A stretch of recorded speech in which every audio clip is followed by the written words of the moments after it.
Welcome back to the Dyslexia channel. I'm Bill Madigan, your host, and today we're going to continue sharing information with you about the causes of dyslexia.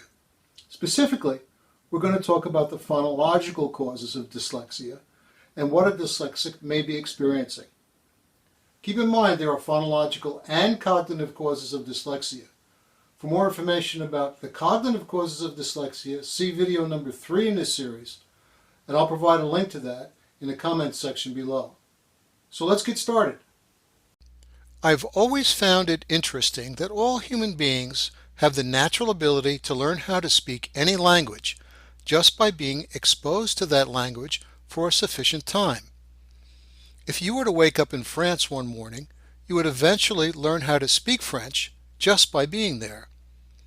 Sadly, the same is not true for learning to read and write. These skills must be taught and do not come naturally. The good news is that once reading skills are learned, they become second nature and we do not think about them as we use them. So all human beings can learn to both speak, read, and write a language. It's just that reading and writing are learned, and for dyslexics, it is this learning process that is puzzling to teachers and students. English is a phonetic language, which means that it has symbols that represent sounds. In English, these symbols are called letters. As we know, these letters have names, which is what we learn when we were young, usually by singing the ABC song. Each letter also makes a certain sound or sounds. We can also combine letters to make still more and different sounds. This symbol-to-sound relationship is how reading and writing work. We see a letter or group of letters, and our internal ear hears a sound. When we combine letters to make a sound that can be made with one breath, that sound is called a syllable. For example, the letter B makes the B sound, and the letter L makes the L sound. Together, they make a syllable that makes the bull sound. Sounds simple enough, right? Well, in reality, the English language can be complicated and confusing, especially for dyslexics. When we use letters and the sounds they represent, we are using what is called phonological logic. Simply speaking, if one letter makes a sound and another makes a different sound, together they make a sound that is a combination of the two sounds. When we read, we are decoding the sounds of letters, syllables, and words. And when we are writing, we are encoding or combining the sounds of letters, syllables, and words in writing. It is true that there is a great deal of phonological logic in the English language. But in order to understand and use this logic, one must have certain specific phonological skills. Problems arise for dyslexics and their teachers because some dyslexics are not born with the ability to accurately hear and use phonological sounds. For these children, understanding and using phonics can be a huge problem. These dyslexic students also present a huge challenge to the teachers and systems that are trying to teach them to read. As if things weren't difficult enough, we have many exceptions to phonological logic, and in these cases there are phonics rules that need to be understood and remembered in order to decode those exceptions correctly. There are many phonological skills that are needed to process phonics quickly and accurately. These skills generally fall into two categories: phonological awareness and phonological memory. Let's begin by looking at phonological awareness. It's hard for the non-dyslexic to comprehend, but dyslexics may not even be aware of the sounds that letters, syllables, and words make. For example, dyslexics may have a weakness in elision, which is the ability to break words they are using into phonological segments or syllables, and use those syllables to form new words. A weakness in this skill means that they may not be able to break words like map into m, a, p. into separate sounds and use those sounds to make a new word like t, or mat. This kind of deficit makes it difficult to sound out both known words and new unknown words. Think how difficult it might be to read with that kind of a weakness. The opposite skill to a lesion is blending words. Blending words is the ability to put sounds together to form words and is basic to reading. For those of us who have this skill, it is difficult to imagine what life is like without it. Imagine not being able to combine syllables together to form words, and you will get some idea of what a dyslexic child might struggle with. Both elision and blending words are essential in the reading process. A deficit in either of these areas can be a critical reason why a dyslexic is not learning to read. What is most frustrating for the dyslexic, their family, their teachers, and their school systems is that everyone is assuming that they have these skills, and because the curriculums the teacher has to use are designed for the non-dyslexic who has these skills, we have a recipe for failure. Another area that dyslexics struggle with is phonological memory. Phonological memory is the ability to store and use the sounds of the syllables that they have heard in the past. A deficit in this ability affects how an individual reads unknown, multisyllable words. Phonological memory is tested by looking at two areas: nonword repetition and memory for digits. Nonword repetition measures someone's ability to accurately repeat nonsense words they are hearing for the first time. In essence, can they hear a new word and immediately repeat it? A nonsense word is one that does not exist, such as vuzatrov. These nonsense words are used to ensure that no prior knowledge of the word is possible, thereby gauging the student's ability to remember unknown words in immediate memory. Memory for digits, as the name would imply, simply measures one's ability to immediately repeat numbers heard accurately. This sounds simple, but for a dyslexic the process can be cumbersome, especially as the length of the strings of numbers grows from 2 to 3 numbers in length and greater.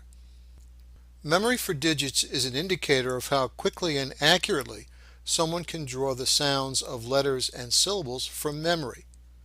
Imagine struggling to remember the sounds of syllables and how that would affect fluent reading.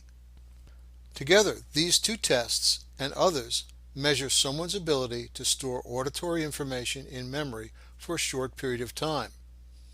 A deficit in this ability affects the ability to decode unknown multi-syllable words. Combine a weakness in phonological awareness and phonological memory, and reading can be a real challenge. It's not like phonics is the only stumbling block that dyslexics face. There are many words in the English language that have no phonological logic at all. Unfortunately, these irregular words give a great deal of meaning to what someone is trying to read or write. These irregular words just don't make sense phonologically. For example, using phonological logic, laugh should be spelled L-A-F, not L-A-U-G-H. Sometimes these words are called sight words or dolts words, and they just have to be remembered. For a dyslexic with sequential memory challenges, these irregular words can be a nightmare. Everyone knows what they are, but not too many people know why we have them. I'm talking about vowels. That's right, A, E, I, O, U, and sometimes Y. In case you're one of those who has no clue as to why we have vowels, here's the inside story. Each letter in the alphabet has its own name and its own sound. Like B is pronounced B. Simple, right? Well, not exactly. What happens when you have more sounds than you have letters? Well, if I were creating the English language, I would just get a few more letters to make those sounds. But unfortunately, nobody asked me. What they did was make some of the letters make more than one sound. and those letters are what we call vowels. I didn't say it made sense, but that's just the way it is. So along comes the dyslexic student, and perhaps they can identify each letter and may be able to comprehend the sound that each one makes. So what do? We complicate matters by giving some letters more than one sound, and change the sound of those letters from syllable to syllable and word to word. No wonder there is confusion. So in an effort to simplify things, we add additional letters to words and make rules to try and make sense of it all. Crazy, right? Well, this system can make things terribly complicated for someone who cannot comprehend and remember sounds to begin with.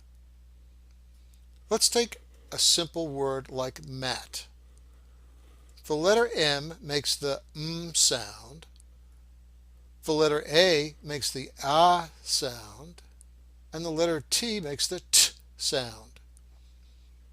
Now, if we want to make the word mate, we add an E at the end of the word. And that changes the sound of the A from A to A. In other words, the A says its name. And the E at the end of the word makes no sound at all. It's called the magic E rule. But for the dyslexic who cannot hear the difference between the A and A, this simple thing is a nightmare. Mate looks like a, t, eh. Taking it to another level, many dyslexics have tremendous difficulty hearing the difference between sounds like a and eh. I cringe when I hear a teacher instructing a child to just sound out the letters, when it is impossible for the child to do so because they lack a more basic skill that allows non-dyslexics to do so with ease. Here's a quick tip. If you are frustrated with your child's inability to grasp phonics, there are many products and systems that advertise that they teach phonics. Please be advised that the vast majority of these products are designed and built to teach phonics to children who are not dyslexic and who have phonological awareness and memory, so they will have little to no benefit for the dyslexic child. So, before you spend money to frustrate your child even more than they already are, make sure you are getting into something that is more basic than just phonics and actually create skills instead of assuming the child has a skill. Please, don't waste your child's energy and your family's resources and just wind up increasing everyone's frustration level. If you've seen all 4 Dyslexia Channel YouTube videos, then you should have a clear understanding of what dyslexia is and a good grasp of what a dyslexic might be going through. However, none of that is going to help a dyslexic become a fluent reader, which, after all, should be the most important concern. So what can a parent, teacher, or administrator do? The first thing you need to understand is what not to do, and that is accommodations. The world does not make accommodations for people who cannot read fluently, and neither should we. Instead, we need to give all of our children literacy. So if a teacher tells you they're going to read a test to your child or provide some other form of accommodation that takes them outside the mainstream, you need to start worrying, and worrying big time. So what positive things can parents, teachers, and administrators do? Parents, teachers, administrators, and those working in the education field all agree that dyslexic children should learn to read in school alongside their non-dyslexic peers. It makes sense. The children are at their best. They have professional teachers available, and there is no stigma attached to the process. However, because of the diverse nature of dyslexia, the in-classroom approach is not currently cost-effective and therefore impractical. It would cost more to provide literacy to the 18% of the population who are dyslexic than to the 82% who are not. So do we go along as we have been, graduating children from our schools who cannot read? Or do we stop talking about dyslexia and do something meaningful about it? And if so, what do we do? Well, I believe that technology is the answer to this problem. We use computer technology to train doctors, pilots, astronauts, engineers, soldiers, and business people. Why not use computer technology to give dyslexics the skills they need to be fluent readers? And that is the goal of the Dyslexia channel and MD for Reading. We've been working diligently to develop technology that is both time efficient and effective for use in school systems. This technology will give teachers all the tools they need to make their dyslexic students fluent readers in the classroom without breaking the bank. This may sound simple, but rolling out a system for all dyslexics is a huge task because each dyslexic and their conditions are different, and because school systems are, after all, government entities.